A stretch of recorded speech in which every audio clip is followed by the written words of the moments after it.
Baik, bismillahirrahmanirrahim. Assalamualaikum warahmatullahi wabarakatuh. Sebelumnya, kami di sini dari kelompok 78, yang mana beranggotakan saya, Muhammad Danan Arafi, dan juga teman saya, Dwi Susanti.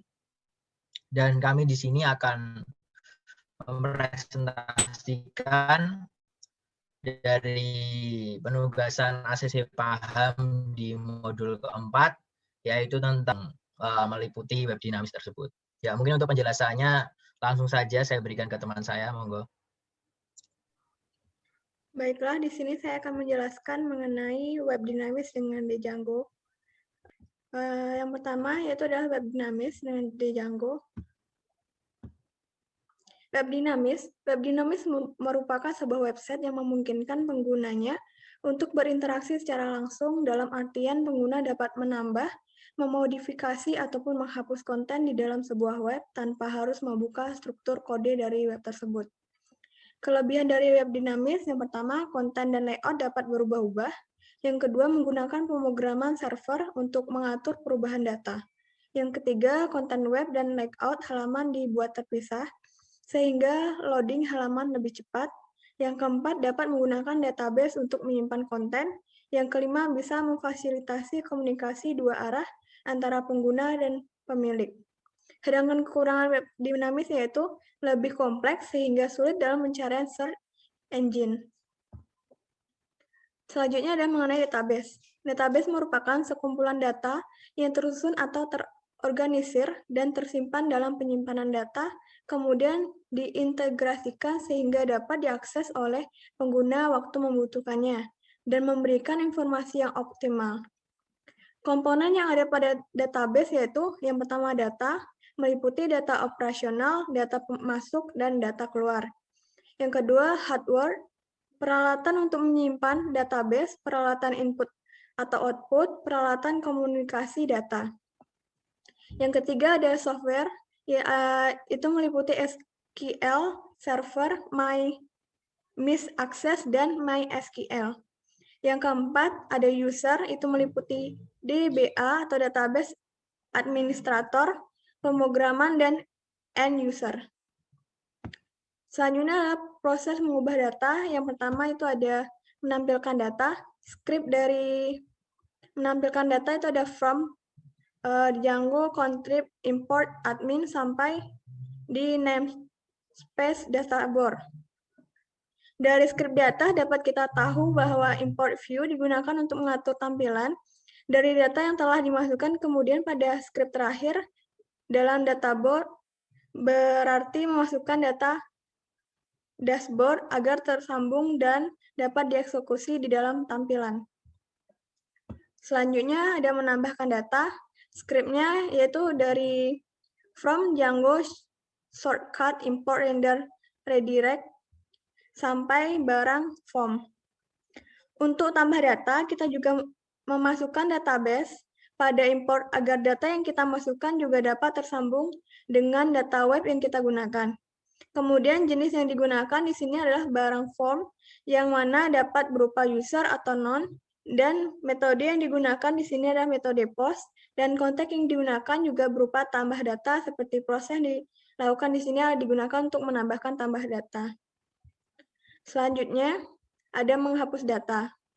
Scriptnya yaitu def delete, request delete ID, basic object filter, ID delete ID, delete, return direct, dashboard list. Jadi def yang digunakan di sini adalah menggunakan delete, yang mana digunakan untuk menghapus data berdasarkan ID yang digunakan. Return redirect digunakan juga menjelaskan bahwa nantinya setelah proses akan dibawa kembali ke dalam dashboard. Selanjutnya adalah update data. Script dari update data tersebut yang yaitu ada def update, request update ID, sampai ke barang form. Untuk update data adalah berdasarkan dari data dan tipe data yang sudah kita masukkan sebelumnya, yang tersambung dengan web browser lain dalam berupa kolom maupun tambah data. Karena berasal dari basis yang sama, intial di sini juga digunakan agar nantinya dapat disambungkan dengan formular pengisian data agar dapat terupdate.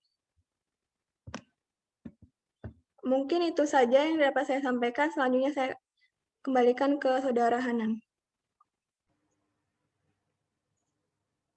Baik, di sini saya akan menjelaskan tentang database yang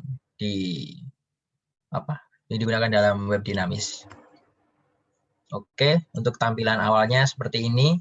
Di bagian dashboard, yaitu berupa daftar barang dari instansi atau perusahaan yang kami data sebelumnya, yaitu dari datanya berupa pasta Halzaline Santik HY510 30 gram sampai antena MOSFET.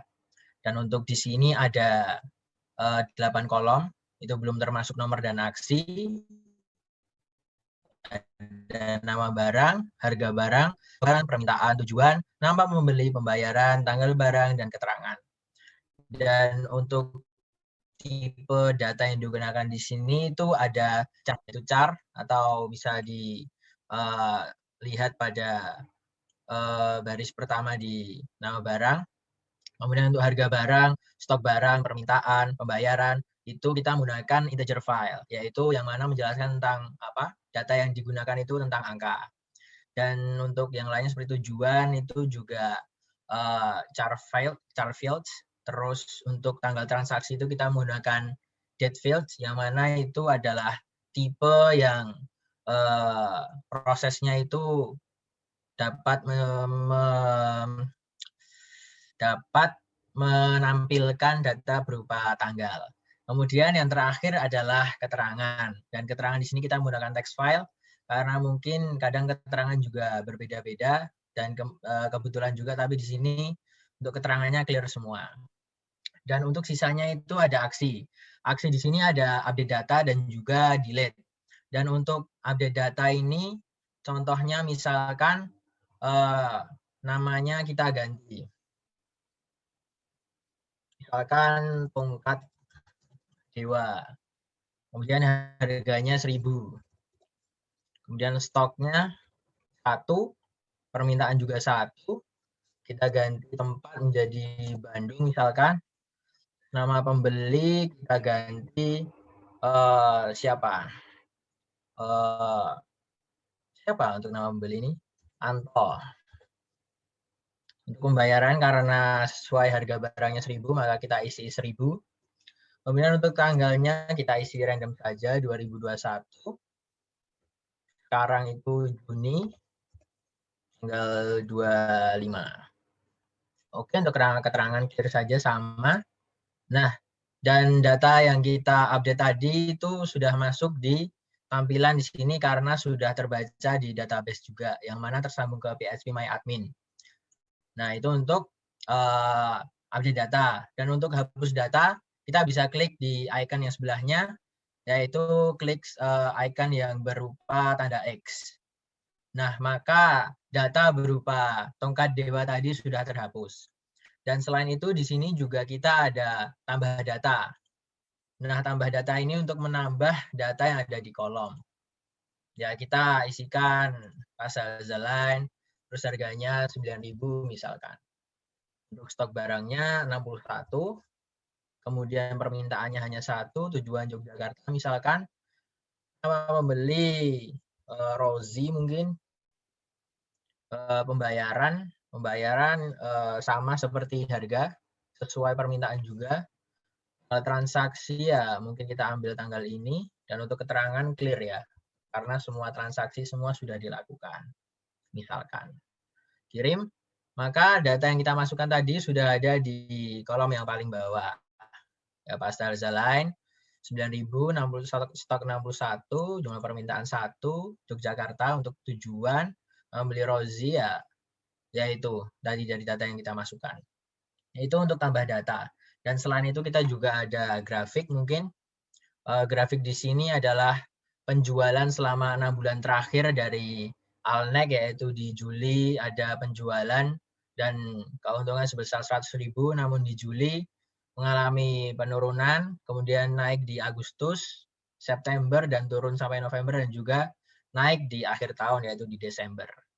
Ya, mungkin itu saja untuk web dinamis yang dapat saya jelaskan pada video kali ini, sekaligus menutup video tentang penugasan ACC Paham Program pada modul 4 ini.